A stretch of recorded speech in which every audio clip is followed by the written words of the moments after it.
Após a repercussão nacional da mega operação realizada ontem no Rio de Janeiro, nós convidamos o ex-secretário nacional de Segurança Pública, o coronel José Vicente, para que ele possa trazer a opinião dele e a gente entender melhor essa situação toda. Coronel, bom dia, muito obrigado por nos atender nessa manhã, hein? Bom dia, Nonato. Bom dia, Soraya.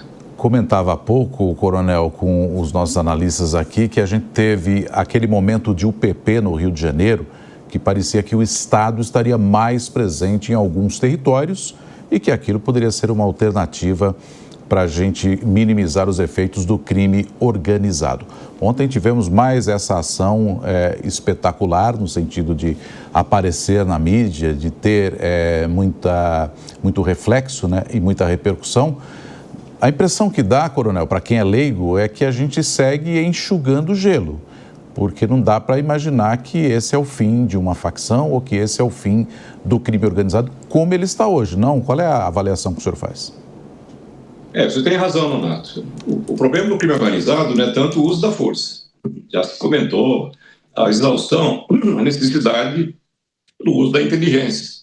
O Ministério Público de São Paulo, nos últimos 7 anos, fez mais de 1.000 operações. Nós não vimos nada espetacular como isso, disparo de nenhum tiro. Conseguiram condenar centenas de membros da principal facção aqui de São Paulo, naturalmente agindo com a Polícia Militar. Estranhamente, a Polícia Civil trabalha pouco nessas áreas. Mas a desarticulação, como mostrou a Operação Carbono, articulando 8 instituições praticamente, mostra a necessidade de se articular tudo isso para fazer um golpe sobre aquilo que interessa em relação ao crime organizado, que é afetar a logística deles. Ou seja, como recebe drogas, armas, como vende, como lava dinheiro, como, de alguma maneira, faz cooptação de agentes públicos. Esse conjunto é muito importante. Essa exibição corriqueira de forças de tropas especiais do Rio de Janeiro, com altíssima letalidade, o governador conseguiu produzir o Carandiru dele agora, mostra que é uma força também descontrolada e insiste numa estratégia que eu considero fracassada. Porque se fosse assim, nós estaríamos em paz no Rio de Janeiro. As facções ganharam musculatura com a ineficiência da própria polícia. Facções criminosas ganham força, ocupam espaço, se expandem pelo país, no espaço concedido pelas estruturas policiais, principalmente, até da Polícia Federal em termos nacionais. Nesse caso, simplesmente fazer uma operação como essa era previsível que houvesse grandes problemas, mas o Comando Vermelho, no Rio de Janeiro, é uma facção nacional hoje, está em mais de 20 estados, mas no Rio de Janeiro está ampliando o cerco à cidade. Ele está, essa operação na zona norte da cidade, mas ele está lá na zona oeste, sudoeste, está praticamente ocupando, tomando das milícias toda a Barra da Tijuca. E uma ação impressionante.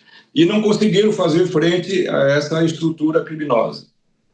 É necessário, evidentemente, rever todo o planejamento, se é que existe algum planejamento de segurança do Rio de Janeiro, mas rever a ação das polícias. Infelizmente, isso é muito difícil, porque nós temos 3 secretarias para cuidar do mesmo problema da segurança pública.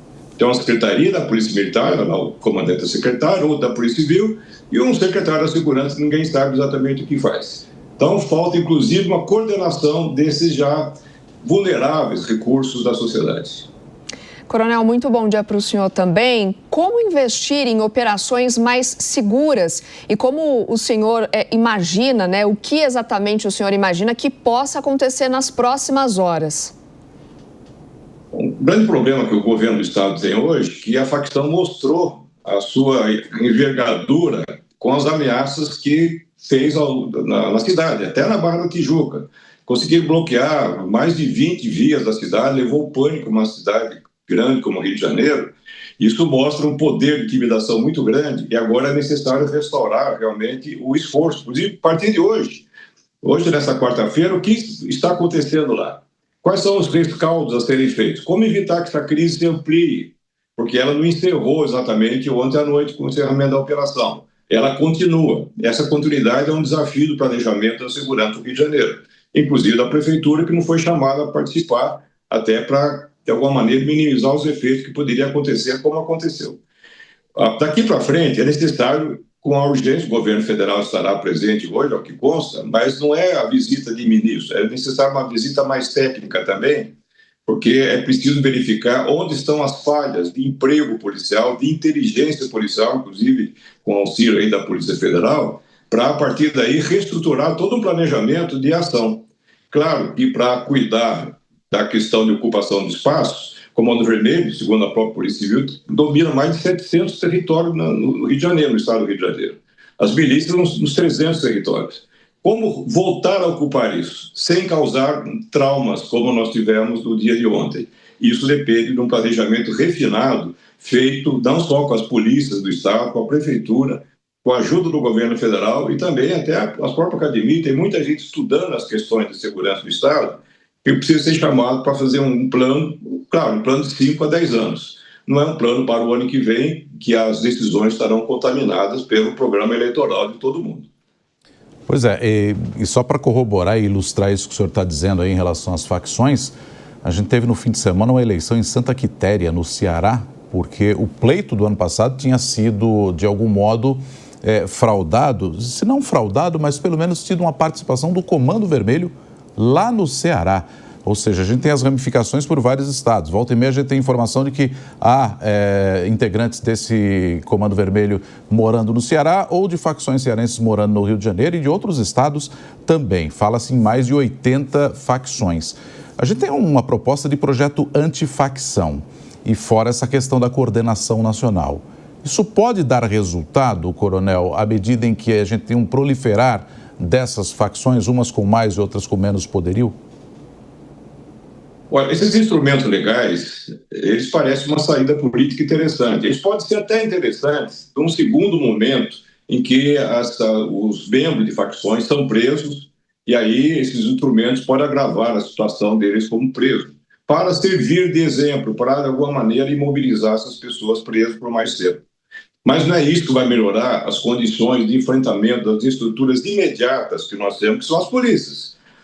No caso do Ceará, o Comando Vermelho se associou aos Guardiões do Estado, que é uma facção cruel, local, que faz bastante ações contra a própria população, e eles estão dominando toda a região metropolitana ali de Fortaleza, até mesmo no interior do Estado, e é um desses grandes problemas. Nós temos facções distribuídas por todo o país, e essa é uma responsabilidade federal, já que, embora a facção dentro do Estado seja 90% problema local das polícias estaduais, mas o espalhamento, a inteligência sobre esse espalhamento é um problema federal, principalmente Polícia Federal, que também não fez sua lição de casa.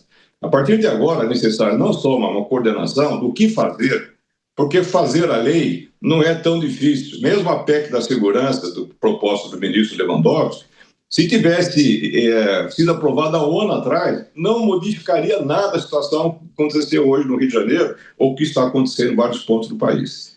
Esse é um problema que requer muito mais do que ações esporádicas do ministro. É necessário recriar o Ministério da Segurança Pública, que foi criado lá no governo Temer, para cuidar da complexidade que é a segurança pública no país. Não só do crime organizado, ocupação de território e até o crime desorganizado. São Paulo tem 3 milhões de registros criminais por ano. O crime organizado afeta 5% disso. O resto é o crime desorganizado, que também inferniza os centros urbanos brasileiros. Só que para isso é necessário ter um comando central, é importante sim, mas são tantas variáveis a serem cuidadas, não precisa de um bom maestro para isso. Pode ser testado um bom maestro agora nessa articulação com o Rio de Janeiro. Nós agradecemos, então, a participação do ex-secretário nacional de Segurança Pública, o coronel José Vicente, especialista em segurança, participando aqui do Jornal da Manhã. Muito obrigado e um bom dia aí ao senhor. Bom dia. Bom dia a todos. Obrigado.